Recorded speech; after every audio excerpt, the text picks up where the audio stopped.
Sports usually कहा जाता है कि माइलस्टोन्स बनाइए, याद रखिए और स्पोर्ट्स का मजा लीजिए. Sports is all about creating milestones and memories. And if those memories are happy and they bring victories to you and your team, then automatically they become happy memories. That's exactly what happened to Bangladesh and Mehdi Hasan Miraz in the first ODI against India.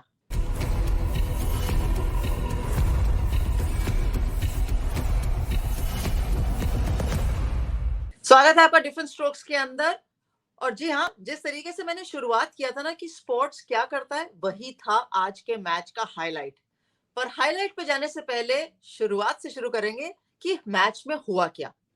Toss जीता लिटन दास कप्तान. तमीम इकबाल खेल नहीं रहे, fit नहीं है, तो लिटन दास को कप्तानी की बागडोर संभालने को अवसर दिया बांग्लादेश क्रिकेट ने और कहा फाइन, हम टॉस जीते हैं, रोहित शर्मा आप रन्स बोर्ड पे डालिए और फिर देखते हैं कि क्या होता है. तो बांग्लादेश प्लेइंग 11 में नो तमीम इकबाल, लिटन दास कप्तान, अनामुल हक, शाकिब अल हसन और सारे वही नाम जो इतने सालों से बांग्लादेश क्रिकेट में दिखते आ रहे हैं. तो वेरी एक्सपीरियंस्ड लाइनअप.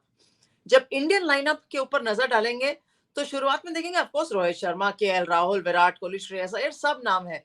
लेकिन नीचे चलते जाएंगे तो कहीं अक्षर पटेल नहीं दिखेंगे और एक और नाम ऋषभ पंत मिसिंग है. वो क्यों मिसिंग है, जल्दी से अपडेट दे देती हूँ. अक्षर पटेल को चोट लग गई थी नेट्स के अंदर, तो वो मैच के लिए अवेलेबल नहीं थे. एक दिन पहले चोट लगी थी. और ऋषभ पंत को टीम से रिलीज कर दिया गया है फॉर द वनडे इंटरनेशनल्स. वो वापस टीम को ज्वाइन करेंगे फॉर द टेस्ट सीरीज. ये अपडेट जस्ट आफ्टर टॉस मिल गया था क्योंकि बीसीसीआई ने वो प्रेस रिलीज निकाली थी या एक मीडिया रिलीज निकाली थी.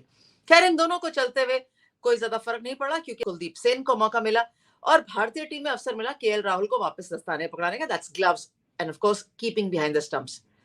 जब इंडियन टीम बैटिंग करने के लिए उतरी तो लगा ओके, रोहित शर्मा, शिखर धवन दोनों बहुत एक्सपीरियंस्ड प्लेयर्स हैं, अच्छी ठीक से धीमी शुरुआत करेंगे. लेकिन जैसे ही स्पिनर्स आए तो पहली सफलता मिली शिखर धवन के रूप में मेहदी हसन मिराज को. उसके बाद बैटिंग इतनी मुश्किल दिखी कि ऐसा लगा कि मानो कभी बांग्लादेश के अंदर क्रिकेट खेली ही नहीं है इंडियन प्लेयर्स ने. और वो वाकई है, सिर्फ रोहित शर्मा, विराट कोहली, अक्षर पटेल ने क्रिकेट खेली है बांग्लादेश के अंदर. बाकी सारे खिलाड़ी बहुत न्यू है, सो वो कंडीशंस को लिए अकस्टम्ड नहीं, ऐसा लगा देख के. लेकिन जब केएल राहुल ने रन्स बोर्ड पे डाले 73 वैल्यूबल कंट्रीब्यूशन, तब लगा ओ वाओ, कुछ ना कुछ बन सकता है. कम से कम एक एंड अप हेल्ड करके बल्लेबाजी हो रही है. लेकिन सामने से कोई ऐसा प्लेयर था ही नहीं. तो जो 73 ऑफ 70 दिखे, खास तौर पर 4 ह्यूज मैक्सिमम्स लगाए, लगा कि फाइन, कम से कम 220 230 के आसपास भारतीय टीम पहुंच सकती है. पर ऐसा नहीं हुआ. Entire batting order crumpled and महज 186 on the board was managed. Outstanding bowling from Bangladesh. पहले सीमर्स एंड देन स्पिनर्स. तो जो मुस्तफिजुर को रोल अदा करना चाहिए था, वहां से इबादत हुसैन ने रोल अदा किया. 4 विकेटें उन्होंने ली. शाकिब अल हसन को तो कौन दूर रख सकता है विकेट से. मीरपुर तो जैसे उनका डेन है एंड होम कंडीशंस मानो उनको एग्जैक्टली पता है किस तरीके से बॉलिंग करनी है. 5 विकेटें शाकिब अल हसन के नाम. 187 a target to be chase down. Bangladesh के लिए कोई प्रॉब्लम होनी नहीं चाहिए क्योंकि शाकिब अल हसन है ना. बट जब Bangladesh comes out to chase तो वहां पर क्या होता है, पहली बॉल पे पहली विकेट मिल जाती है क्योंकि दीपक चहर स्विंग कराते हुए आउटसाइड एज लेते हैं और स्लिप पे कैच होते हैं नजमुल शांतो. उसके बाद लगता है लिटन दास और अनामुल हक एक पार्टनरशिप बनाएंगे.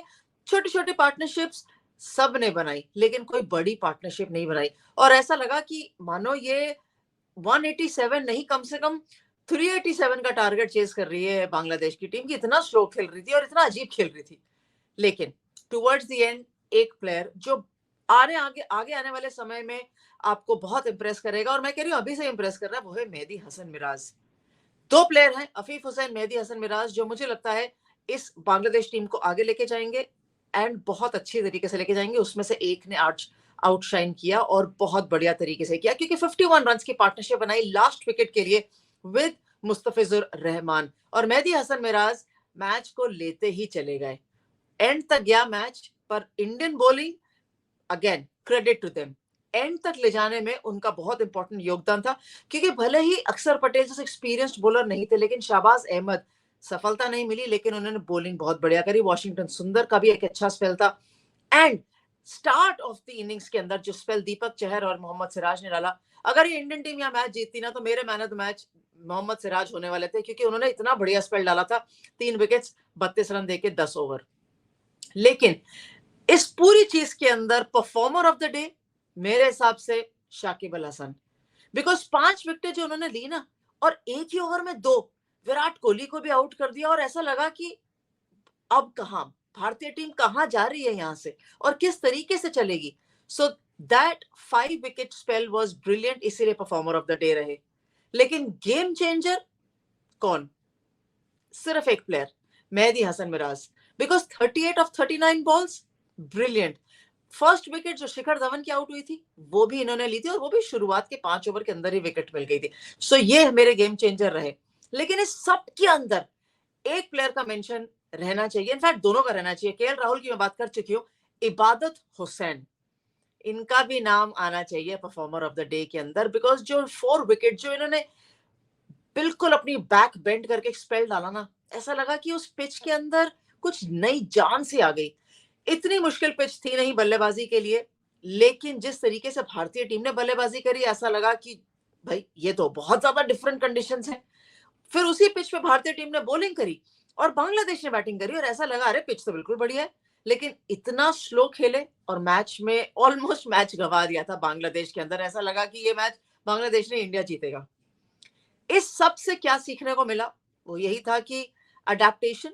मुझे लगा कि इंडियन टीम अडेप्टेशन अभी तक कर नहीं पाई थी। कुछ खिलाड़ी न्यूजीलैंड से आए, so they not used to Bangladesh slow surface, slightly of course slower than New Zealand. और कुछ प्लेयर्स जो इंडिया से आए हैं उनको भी अडेप्ट करने में थोड़ा सा टाइम लगेगा, कंडीशंस हर एक को समय लगता है, लेकिन वो हुए नहीं।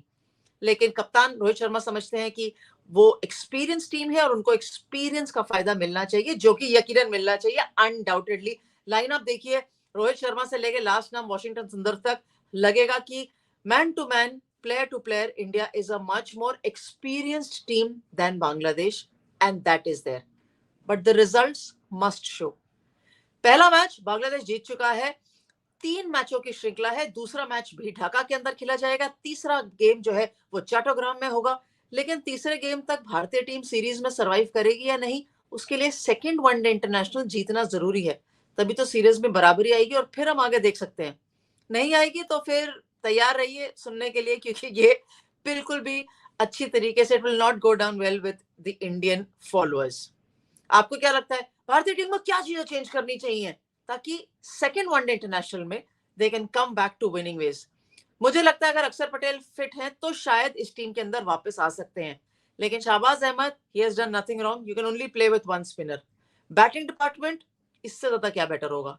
लेकिन आप अपने व्यूज दीजिए। मैं और आप अगर अपने व्यूज शेयर नहीं करेंगे तो फिर डिफरेंट स्ट्रोक्स कैसे चलेगा? फिर एक और प्रोग्राम के साथ जल्दी वापस आऊंगे, और वुमेन्स क्रिकेट के मैचेस भी शुरू हो रहे हैं, so don't go too far away.